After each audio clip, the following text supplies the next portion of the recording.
Nya kwa mkajong machiegni chenro mara migago kama brokilo ni weche matimore pacho kae kabendo bro luo lipode mawuoknwa counties mopogore koluore koda ng'anyo manyo bage nyoro ka jal moro nya kwa mkajong no wito ngimane otieno manyoro ka familia mare bende ose chiwo lipot makamano ka bende duol marango tije polisi kata IPOA bende golo lipot gino manyo timre odiochieng' manyoro. Lipota zwani counties bende mopogore ka gintiere kae gibro kelonwa gigo matimre gi sani kendo wabro bedo bende ko wang'iyo ni to josiasa kamoting'o duond bura mara Azimio la Umoja mabende golo pachgi kendo gino magineno bende timo motudre koda gima nyotimre odiochieng' manyoro. To mokwongo magi weche momiyo pek odiochieng'ni ma kawuono.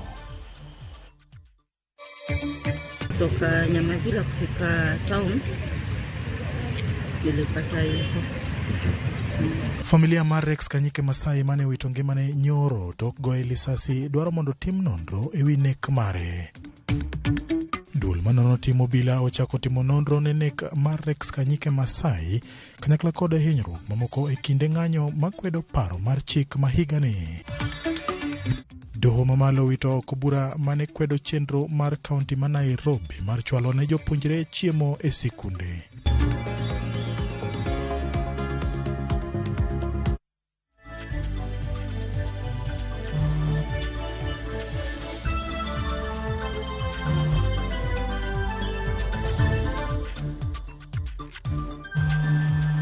Machiegni nya kora mangojwang nyalo tudri kodwa namba mar 30600 kata X marwa Ramogi TV KE at James Opondo Senior kimiyo pachi lipode mobro kelo ni odiochieng' ma kawuono. Kawachako oyudo ni duol manono tima mar obila IPOA ochako timo nonro ne nek mar rawera Rex Masai toko kod lisasi kendo yudo hinyruok mane okelo tho mare kaluwore kod penchik mamiyo gi teko mar nono timo obila momako jopiny.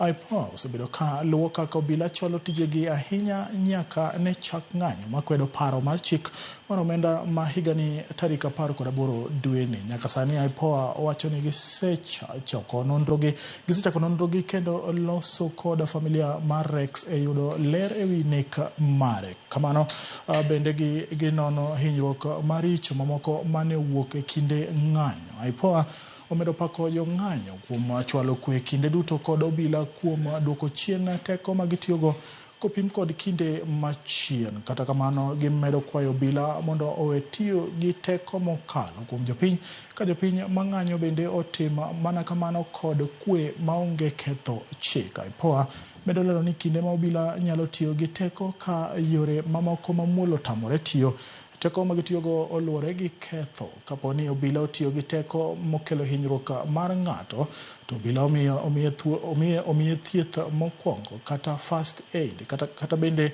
obila motiyo gi teko nyaka go lipot ir jatende. Kaponi teko ma obila otiyogo okelo tho kata hinyruok marach, lipot nyaka chwala mapiyo ir IPOA. Ka koso timo kamano iluongo okang' mager mar chik mondo kaune obila no.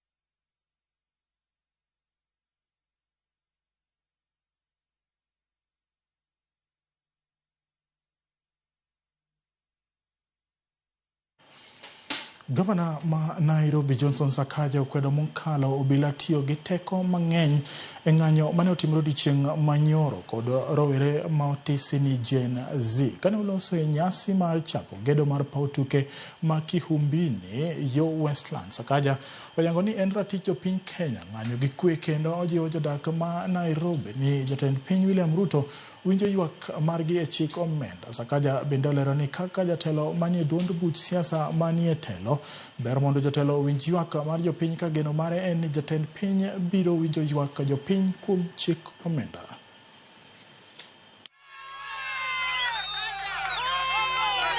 So we want to condemn those officers ambao wanapiga watoto wadogo wa miaka 17, 18, umeleta mafarasi, mnawapiga maji, na mngewaacha tu wangeenda bunge, watoe petition yao na warudi nyumbani. Wamefanya kitu mzuri? That is not right. That is not right. Let us natusikie sauti ya wananchi. Wananchi wakisema wamefinywa mahali, sikiza. Tusikize tuone what we can do. Sawa sawa? Si mimi mliniambia nisiongeze bei ya vitu sana ya Nairobi County. Tulileta ile finance bill yetu ya kwanza, hata bei zingine tukapunguza ya matatu, tukapunguza vitu zingine. Na sasa hizi tunaimonitor for this year, next year. Hamtasikia kitu kingine.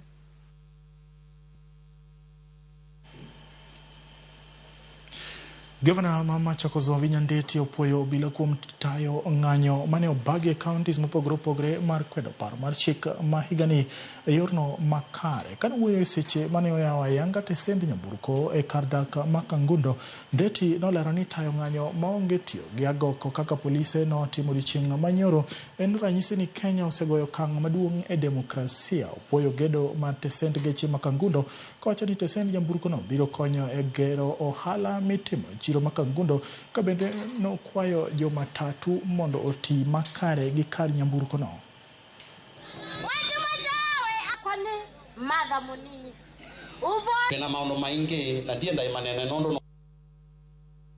To thank the Kenya National Police Service for what they did today. We know we have our young children, we are calling them GZ, who went out in the streets. They took care of them, they didn't harm them, and they finished whatever they wanted to do, and they have gone home. Thank you very much for taking care of our children. I also want to urge and kindly ask all leaders, including me, members of parliament, senators, all ask leaders to serve the interest of the people and not our interest. Kwa hivyo asanteni sana, Mwenyezi Mungu awabariki. Tutaendelea kuwafanyia kazi. Jotend kweth mar Azimio dwaro mondo ogae mar obila Jafeth Koome ogwe tao kaluwore kod nek mar Rex Masai mane ogo lisasi kod obila nyoro e kinde ng'anyo e chuny boma ma Nairobi. Kotenegi kod ogai mar Wiper Kalonzo Musyoka kod jotelo mamoko gidwaro bende ni obila mane ochwado Rex lisasi ochunge tich kendo kaone ondamo mager mar chik. Rex, like all his comrades, was peaceful, unarmed, and non-violent, but he was senselessly gunned down by a police bullet. This is a tragic event with far-reaching consequences. Our coalition is extremely disturbed by Rex's fatal shooting. We have far too many memories of these tragedies, and our thoughts and prayers are with his family, with his friends, and the community that has suffered such a terrible loss. We stand with Rex, his family, and his comrades. We pledge to offer all our help required in seeking answers and justice. We demand that these perpetrators of police brutality be arrested and charged with murder before a court of law. For the media, I think we want to thank you for the highlighting of this very successful protest by the Gen Zs. You are also victims. Many of you actually got injuries. We say poorly to you, but we are also saying you must join us in taking action against this police brutality. And we're not just talking about our local media, the international media also. I saw one international foreign reporter who was injured, and we're happy that the international media took interest in this matter. We saw Al Jazeera, we saw CNN, and we are happy with that coverage and support that we received. But however, we are still very concerned that the international community, our partners, have been very quiet when there have been blatant violation of human rights in Kenya. Coalition or as a party will take disciplinary measures against those particular members, because as you have been informed, our own Secretary General communicated to them what they were supposed to do, and unfortunately, they never did that. Some of them are using local politics about the finance bill. Finance bill affects all Kenyans, does not affect a particular local community. So we have to come together as Kenyans and make sure that Kenyans get the right thing that is supposed to help them prosper as Kenyans in the future. To the Inspector General of Police, we demand that you resign.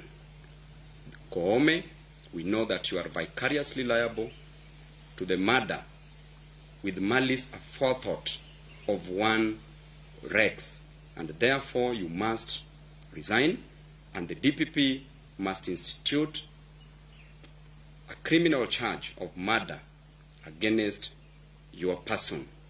To the police officer who murdered Rex, you must surrender yourself before Kenyans catch up with you. Rowere County ma Homa Bay bende koro owuok oko mar kwedo paro mar chik mar omenda mar higa 2024 gi 2025 mane okale od bura odiechieng' manyoro. Rowerego wacho ni gisiro lwedo rowere wetegi ka giwacho ni mae thuolo ma nyaka piny owacho winj duondgi kaka rowere ma osebedo ka neno matek e pacho kae nikech ochumi mar Kenya mani malo. E twak margi e boma ma Homa Bay, rowerego bende owuok tung' mosuo gi jood bura mane ogoyo ombulu mar siro lwedo paro mar chik makamano ka giwacho ni jood burago onge gi jo Kenya e chungi.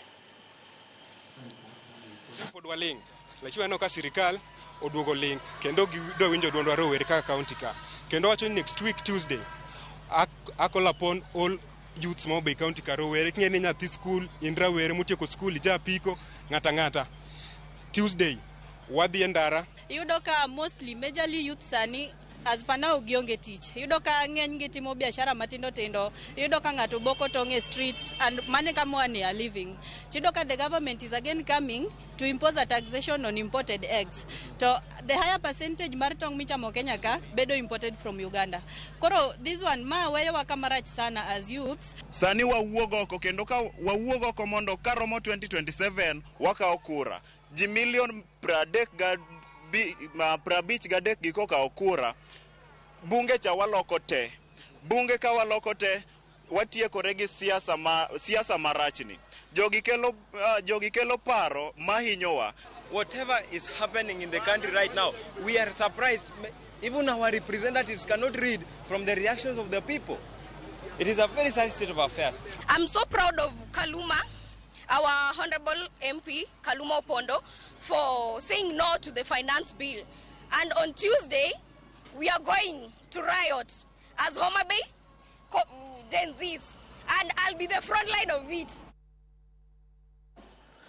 Jokanyo maromo 2,500 oriwore e boma ma Kisumu romo mar adek ma obag kod duond bura mar MDG pacho ka. Romo makamano bende oriwo chenro mar ndikruok kaka jochama no kaka yorno mar chamano mar MDG mitolne kod jaod bura ma Ugenya David Ochieng manyo godo piny motelo ne yiero mar higa 2027. Watudra achiel kachiel gi Millicent Adhiambo. Millicent, kinyalo winja to nyisoni to chenro makamano chakre sadi to jiadi ma oseyuoro e romo ma olosi kod duond bura mar MDG. Erokamano ahinya James Opondo, achiel kachiel kwa wuok e boma ma Kisumu kuma romo mar chama ma ong'ere kaka Movement for Democracy and Growth ma bende ing'ado yo machiegni MDG obago romo kaendi kod jokanyo ma wuok e sub county duto 7 ma Kisumu mondo mi gitim ndikruok ne oganda kaka jachama mar MDG motelo ne yiero mabiro mag 2026. Wan kaendi kod jokanyo ma bende gi jotendgi ma bende wada wuoyo godo nikech jatelo mar chama poko chopo kaendi ochiegni chopo e nyirni machuok kende mano jaod bura ma Ugenya David Ochieng ma bende wadwa ni giko kodwa mbaka ni to chenro magitimo bende maendi en romo mar adek magibago e county ma Kisumu ne gichako kod Siaya gi Kakamega kawuono gin e county ma Kisumu. Ang'o ma gigeto kode to ang'o miyo gi neno ni gichak chon mar timo rombe makamagi kod oganda wang piny mapacho kaendi mondo mi ginena ng'wech mar 2027 bro chalo nade. Machiegni ing'iyo kamera bomakoni ma ichaknwa gi nyinge moni nyisa ni in iluongi ni ng'a to e chama mar MDG in kaka ang'owa kata jatelo mane to kawuono ang'o miyo un ka odiochieng' ma kawuono? An iluonga ni Mike Oliewo, an National Executive Director mar chama mar MDG. To kawuono wantie Kisumo ka ni kuop weche adek. Mokwongo wadwaro register new members, wadwaro ni members wa omedre chama, koro watimo recruitment maduong' kabisa. Mar ariyo wabiro ka mondo watim yiero mar office mar county mar chama, makoro jopiny ong'eyo officials mag chama makata ka waonge to ging'eyo jok magi relate go. Mar adek wabiro go siasa kaka jo chama mar MDG nikech yiero biro maduong' mar tipo 2027 to wadwa dhi chungo ji Kenya mzima. Emomiyo sani waringo nyocha wan Siaya, wasedhi Kakamega, kawuono wan Kisumo, kendo next week chieng' wuok tich wan Vihiga. Wadwa go Kenya te kech waikore ne yiero maduong' mar 2027 ka wagero chama kendo wauso sera mar chama. Uso sera mar chama mar biro laro kom mane kupo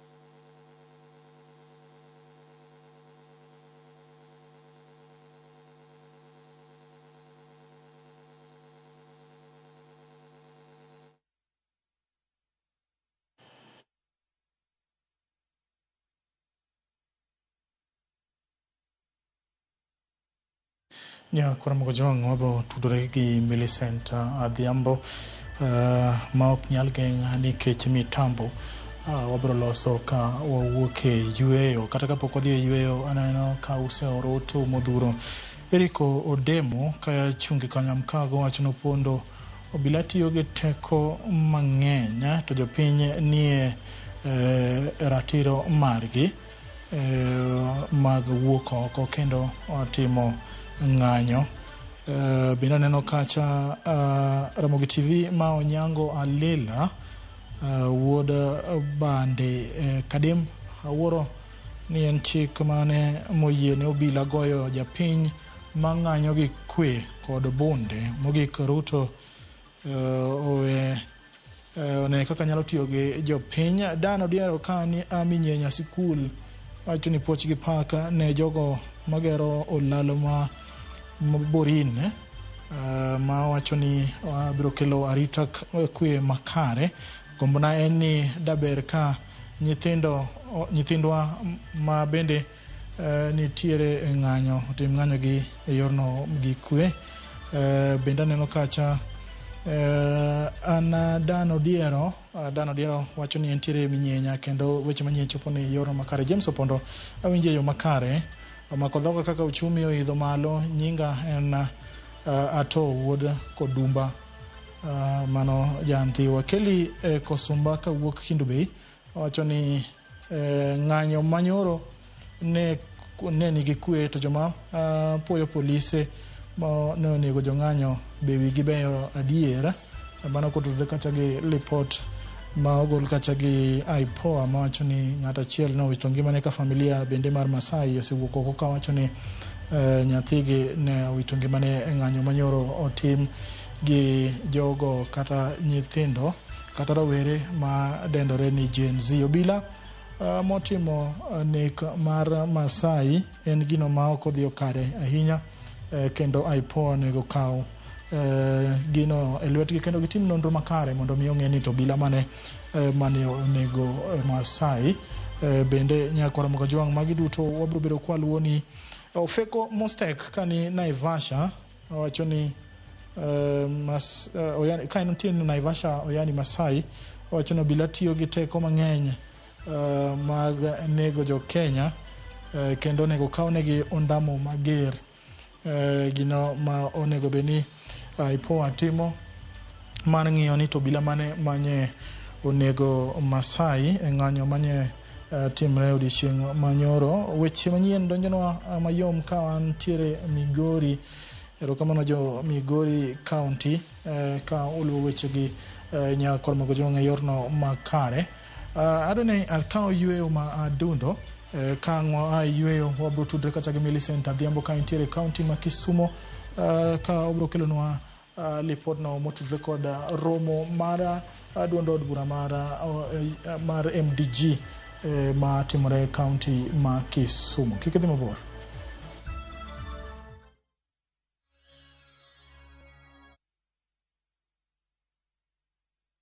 Experience the beauty of Kenya through exciting bush safaris by grabbing the 30% discount exclusive to View Travel clients. At Samburu Sopa, you'll wake up to the panoramic views of the vast Samburu shrub land and hills, have breakfast in the bush as you enjoy thrilling game drives. All this for only 20,000 Kenya shillings for a 3-day safari. Explore Amboseli at the luxurious Amboseli Sopa Lodge as you wake up to stunning views of Mount Kilimanjaro. Experience wildlife through game drives as you immerse yourself through their culture and heritage. All this for only 21,500 Kenya shillings for a 3-day safari. Are you ready to relax in the wild? Then enjoy these discounted rates from View Travel on our guaranteed weekend departures to Kenya's exotic bush destinations. Call 0703-254-254 or visit viewtravel.com and book now. View Travel. Dream, explore, discover.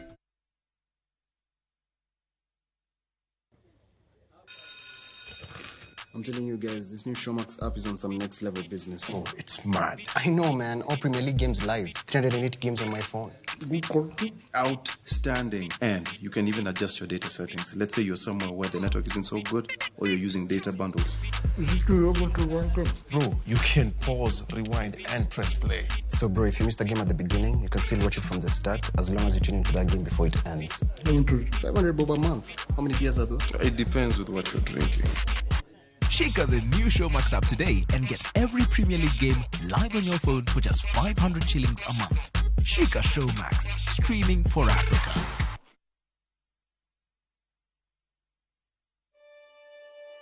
Kote nchini mbele tuendelee.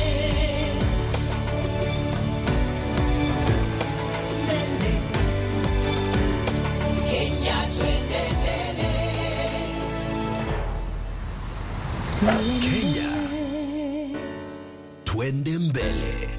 NCBA. Go for it.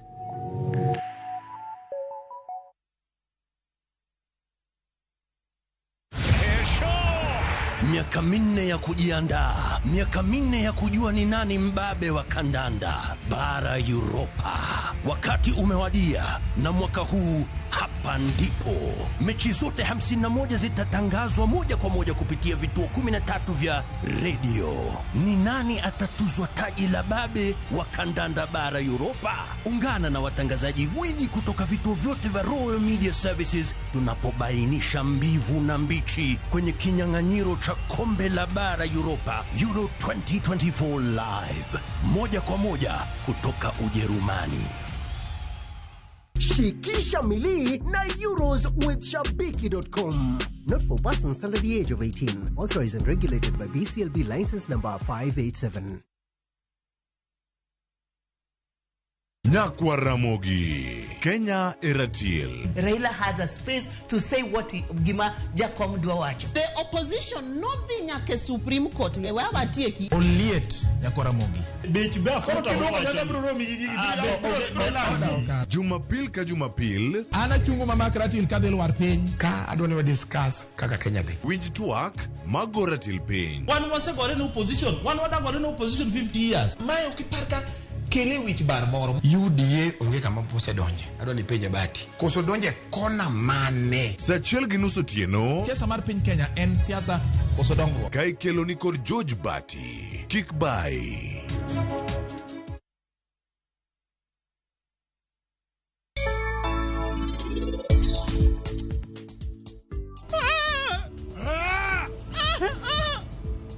Savia nango wachna ni nango no matimre kae. Ya wachna ni nango no matimre. Idwa wachna wach moro mar meher. Mae gima an adwa wacho ni waya. Awacho ni meher gimoro amora. An gadieri nitiere gimoro manyako ni panda. Ma osiepna maber ahinya mowuok e dala mar Punjab. Sarabjit Singh Gill. Amosi kanyo. Sarabjit mara obiro. Awinjo ka Sarabjit ni ka.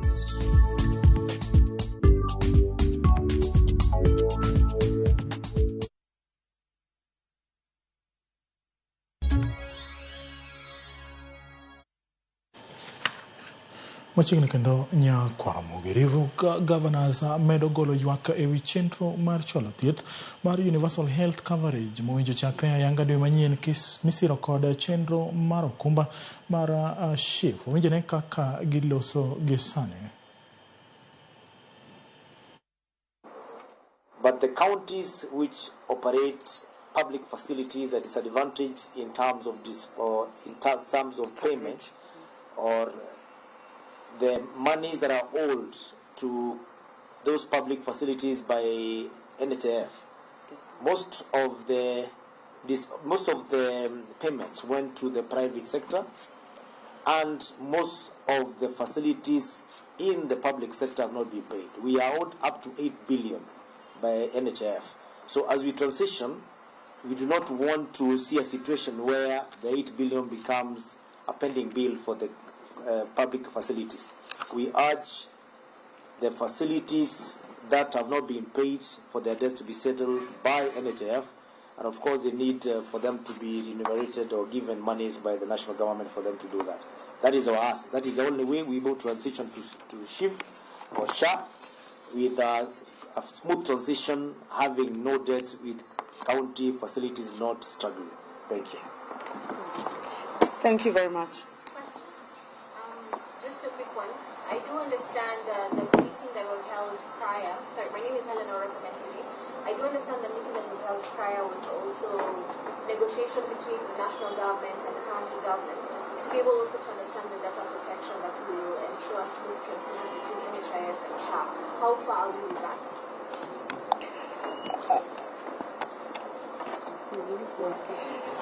Thank you very much. On the issue of the transition from the NHIF and SHA, we have been given the confidence from the ministry that is progressing well. In the interim, what they have agreed is that they will use the system and the data that already exists under the defunct NHIF as we roll out the new, and it will overlap. That is usually the normal procedure of rolling out information systems when you are upgrading from an older one to a new one. So that is progressing very well, and they will be validating, and hopefully in the next couple of months we will completely have transitioned to the SHA system. Masi Chalamat, Daily Nation. I have a question still on SHIF. Initially we had Nakumicha saying that SHIF will not be offering enhanced medical insurance for civil servants. But last week the Ministry of Public Service just issued a tender notice asking for medical insurance companies to place their tender bids. So what happened? Where is the change coming from? Does that mean that SHIF is not ready to provide comprehensive medical insurance? I think from where I understand it will be very similar to what we already had, where we have the normal cover and then we have an enhanced cover, but there is always an advanced cover that may require external support from external parties, and I think that question will be best answered by the Ministry of Health. Thank you very much.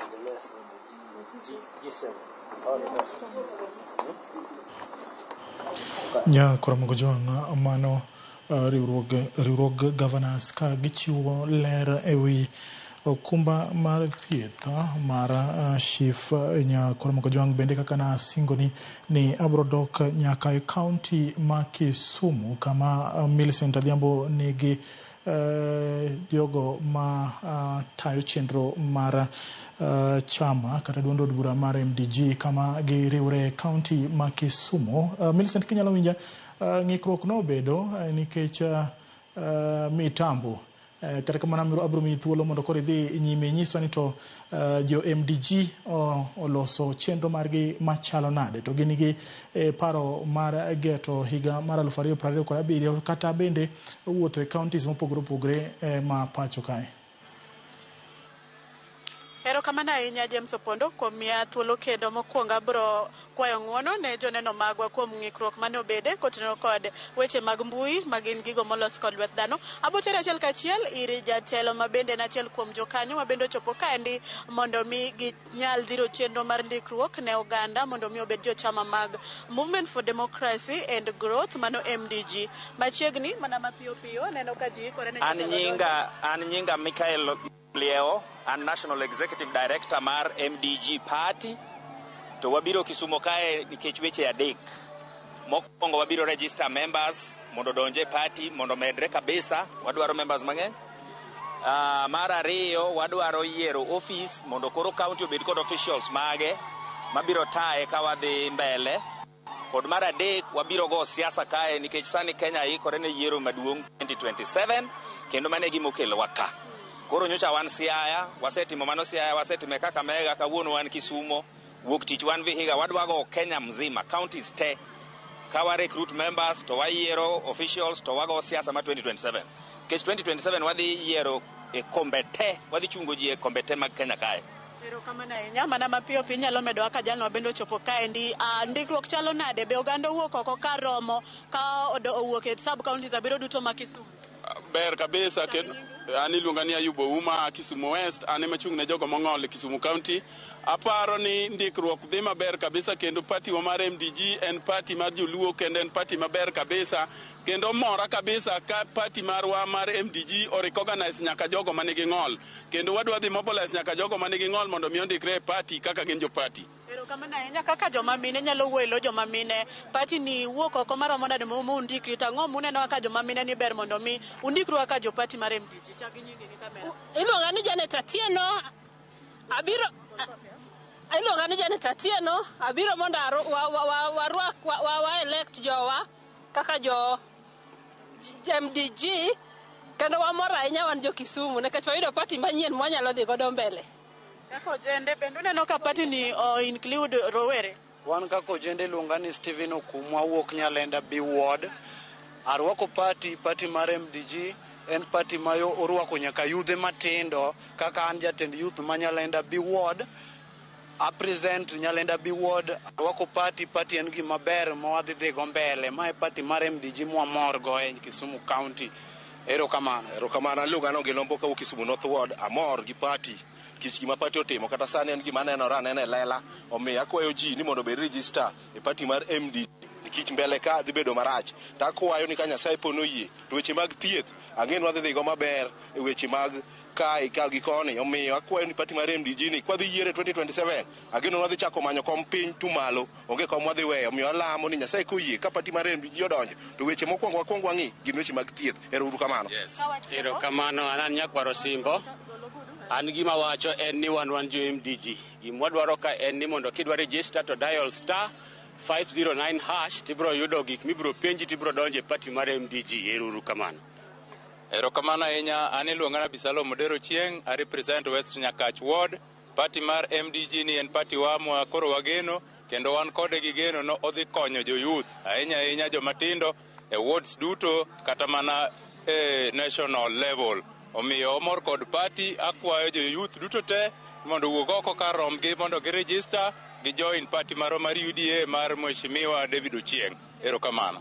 Mana kamano James Opondo kionge penjo mora mora kaka nanyisi ni jatelo mar MDG mano jaod bura ma Ugenya e Siaya County no winjo be ni chopo gi thuolo ni endi osechopo kendo sani osechako twak gi jopiny korwake kanyo kod mine ma bende no yongone mondo mi orwake ei kiwanja. Modwa ni waringi mondo wadhi wawinjare nani to en gi weche mage ma bende dwa lombo godo jopiny mondo mi jopiny ma bende osendikore kik bed kod kikruok e paro kochopo yiero mar 2027 mondo mi gigo mabende jopiny okwayo kaka weche mag thieth ng'iyo ngima joma mine kaachiel kod rowere obiyo ng'i kochopo kindeno mabende gibiro chako manyo kombe mopogore e lemo mag siasa chakre mag MCA nyaka mar jatend piny. Ka kamano magi weche mapod wanyonore kaendi mondo mi wakelnu achiel kaachiel kod kuku gi gigo madhi wuok e romoni kawuono nyaka seche ma orumo mondo ka ochopo seche mag kelo weche manyien gi kuku gi seche mag ang'ich welo kod oimore to wakelnu mago mabende biro tucho e romo mar movement Movement for Democracy and Growth mabendi dendo ni MDG. James ka ionge penjo taduoko ni studio mondo idhi nyime kod weche mamedo tuche mesa marke weche mar Ramogi TV. Opondo an kuomi. Erokamano Millicent Adhiambo kuom duogo kuoma kendo bedo kuoma e yorno manyangafu.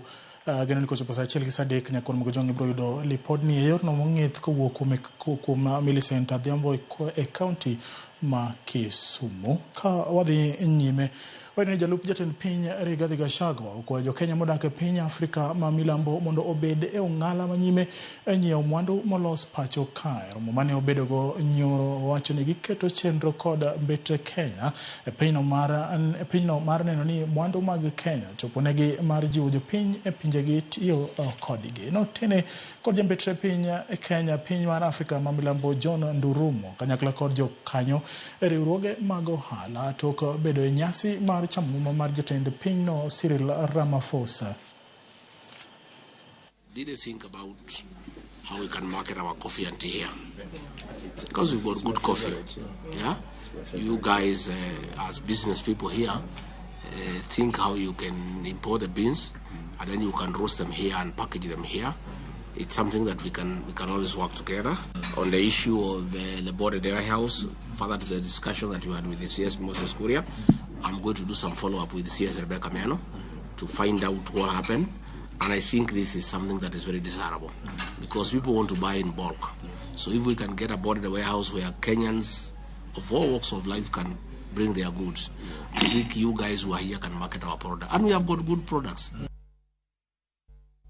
Governor Makisumu Anyang' Nyong'o kwayo piny owacho mondo tema mateka eneno ni port manyien Makisumu oyaw kendo chako tiyo kaka yorno mar bero ohand nam lolwe e alwora mar namno mondo okonye e jiwo chumi ma pacho ka. Nyong'o mane oyango ni ka portno kobi oyaw mondo oti to mano en ketho mwandu mag piny owacho kayiem. Ne oloso e seche mane oyuoro e romo mar jiwo ohala mar nam pacho ka mane otimore Kisumu. Jakom board mar Kemfris John Safari Mumba to oyango ni pod gibiro dhi nyime kod siro chenro mar nonro kotenore kod weche nam kaka yorno mar medo bero ohala kod wuodhe nam.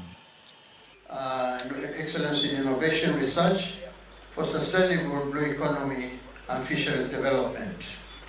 While our mission is to generate and disseminate information, scientific information for sustainable development of the blue economy and fisheries.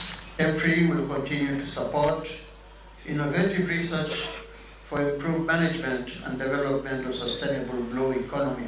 I do hope that the government will listen to my voice and make sure that this precious resource for the blue economy in this region is made dynamic, productive, and engages with the public in the resources that are waiting there for further development and use by the people. The conference has been very effective in meeting its purpose, and Kenya will continue promoting the blue economic agenda in various aspects. The ministry shall continue to implement the recommendations. The ministry will also continue development of appropriate capacity for exploitation of the fishing industry. This one includes development of landing sites, both at the coast. Riwruok moro ma ok mar piny owacho ne oyueyo alwora mar boma ma Bondo e okang' mar chwalo lere tudruok kod rowere mag bomano. Kane oloso e chiro ma Migingo chenro mar yawo bombe mane odinore kod lero kuonde wito yugi jata tije Shofco Bondo sub-county ma Bondo Lucio Mondi oyango ni chenro no ma otisi ni Youth Voice dhi konyo kelo rowere kanyakla lero alwora kendo duoko piny tuoche mikelo kod chido mar alwora. Jakom mar chiro mag Migingo Isaac Olang'o opuoyo okang' makamano kendo jiwo riwruoge mamoko mondo bende okaw ting' machalo kama. Uganda ka waseyudo ni jomatindo miluongo ni youth en 75%. Omiyo kolosgi mokonygi moketgi yo makare to community biro lokre kendo biro dongre. And that program is called transformative process of the community. Koro Youth Voice ni kaka wuono mondo oket ler e Bondo town molo e chiro kama waseneno ka yugi ng'enye yugi pile and piling margi ni kelo problem, kelo tuo, kelo lwang'ni, kelo gik maricho. Omiyo awaneno ni mondo wanyise ni youth nitie gitime mano mondo ji ong'e ni ler ema nyalo miyo dhano ti kamoro kendo dongre maber. Ka osebedo ka thago wan nikech nyose chako dum kendo nyose chako yware koro kendo gi jo county nikech nyegi gole kendo gichako weyo bedo bulk maduong' ma koro kendo nyose chako lo problem. Koro gima nyalo wacho maduong' anyalo jiwogi ni kik giwe tini gi ka gimed dhi mbele ka gitime kuonde moko bende within Bondo constituency kaka gitime no kamoro amora moko bigi okende mondo kel ngima maber ne the surrounding modak kuonde ma gitime gini kaka koro wayude Migingo. An mane mor man go on behalf of jo Migingo.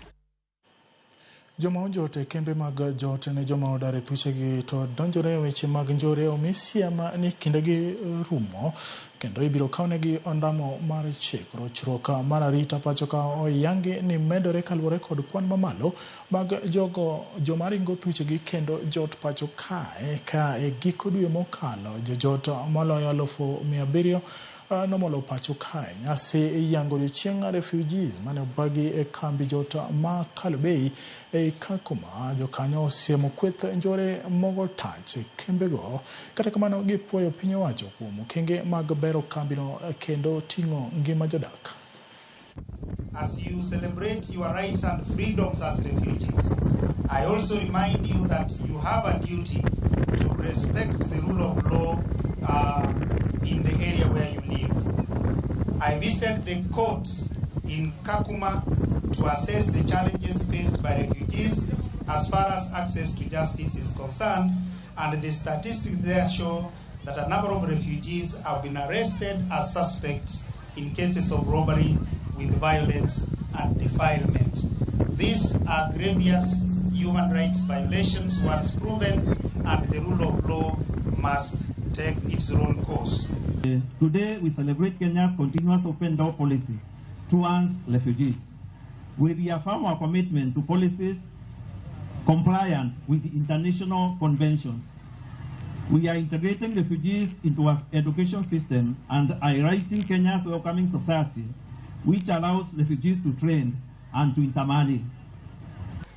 Forced displacement is a challenge, but solidarity today we have is the shared human value we cherish and we celebrate. At the same time, the strength and the resilience of the refugees, but also the host communities as well, for being here, for hosting them for the last decades in Kakuma. Kambi mar rego niang' ma Soin Sugar mani Soliat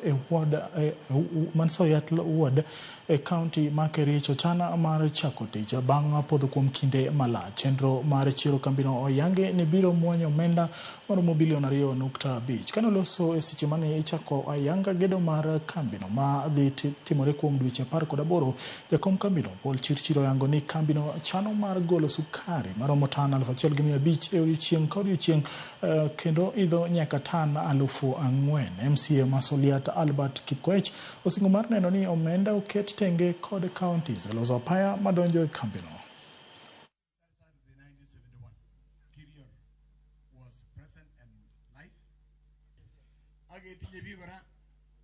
Ni furaha kubwa sana na ninaamini ya kwamba hii Soin Sugar sasa itafufuka na ifufuke vizuri. Tunaamini ya kwamba wale ambao wamekuja kutusaidia kuinvest na kufanya kazi watatufanyia haki. It gives me a lot of pleasure today to see that Soin Sugar is going to come back. So congratulations. From our side as the directorate, we'll give you whatever support you need. We have given this factory a lot of support in the past. We have asked the farmers to produce the cane on a yearly basis, because the new varieties will be given to them, and also they will get fertilizer so that the growth of the gains is enhanced.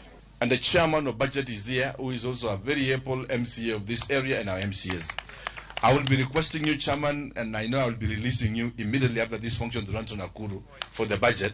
I would request you that we consider having around 50 million for the purpose of developing the cane around this area. So kindly, you go to Nakuru with my blessings. Let's have 50 million. We'll use the two sites that we have here in Kericho, the FTC and this region, for cane development in our area.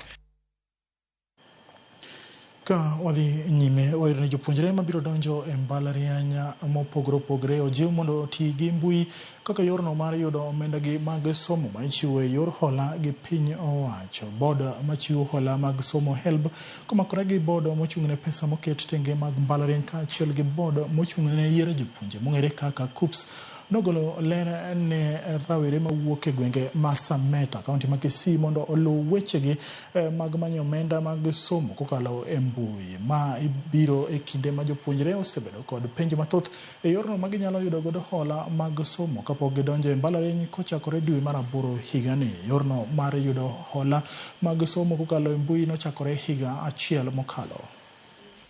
There's a delay of IDs coming and we are as students we want to apply HELP scholarships, and most of us come from low families, and the HELP scholarship is the one going to help us. About courses is like you applied a certain course, but you get yourself in you are located kwa course ingine.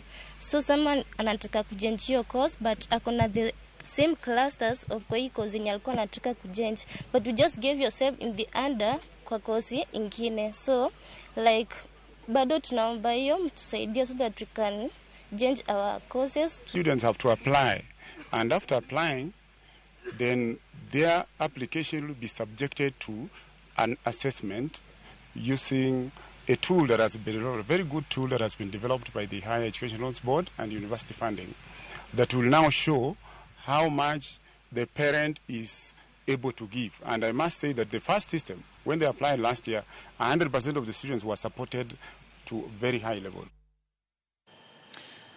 Familia mar Rex Kanyike Masai yuagonek mare tok goyo lisasi e ng'anyo mane obage nyoro e boma ma Nairobi. Giwacho ni Rex ne ogo lisasi kod obila mane ok orwako lepo polis ka gisani girito nonro mar biro mitimo kar kano ringre ma City kama ne otere ringre mare. Sharon Ong'ao noloso kod familia no ka gichwalo ywak margi. Watudre kode ka en e chuny boma ma Nairobi ka inyalo winja ka entiere kinyisani lipodno nyakora mogo jono selosno kacha gi lipota maro winja ne kaka weche ne chalo. So the friend ndiye alinipigia simu akitumia simu yake akaniambia wakati wametoka kazini walikuwa naenda mahali town, wakaambiana in case of anything tukutane afya center. So wakati walikuwa wamesimama mahali sikujua ni wapi, hapo tu karibu na archive kulitupwa tiaga. So ile direction walienda kukimbilia hapo ndio alishutiwa. Kufika huko kitu saa 9 hapo. Katulia tu around kufika saa 1 hapo sikuwa nimetoka nje. Ndio wife ananipigia simu akinijulisha. Sasa unajua alikuwa anaongea kama simuelewi kitu anasema. Sasa kutamka Rex yuko. Nilikata tu simu, sikuamini yani chenye ananiambia. The only crime that Rex committed was to fight for his own rights. The only crime that Rex committed was to fight for the rights of Kenyan citizens, was to ensure that the high cost of living is lowered, and we are demanding as members of the public, and we'll pursue this to the end, to ensure that this police officer is arrested, is persecuted, and is jailed for killing Rex. Ka de nyime nyakora magojong magokoma report ma waluoni odiochieng' ma kawuono ka reporters wa nioko kendo manyo gi yorno mang'ith ahinya to motenore kod nek mar Rex Masai mane otimre otieno manyoro ng'anyo mane dhi nyime e boma ma Nairobi. Kata kamano pod wan gi lipode mopogore ma wakelo ni odiochieng' ma kawuono nyakora magojong akwayi ni kik idhi mabor nikech pod wan kodgi ma odhuro kata bende mago moting'o weche mag tuke mag euro mane otimre otieno manyoro.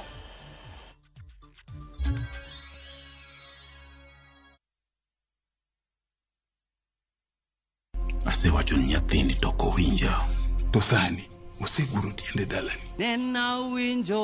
In a world where faith, fear, sacrifice, and the complexities of father-son relationship collide. The son must choose his path and his own legacy.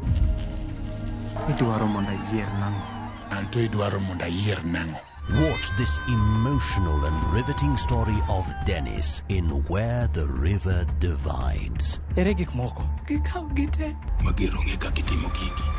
Watch the best content on the go, only on Viusasa.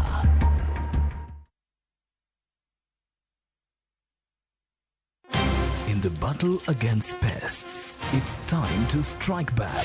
Raid Spray strikes in seconds for instant kill. Kills all doodles dead. From SC Johnson, a family company.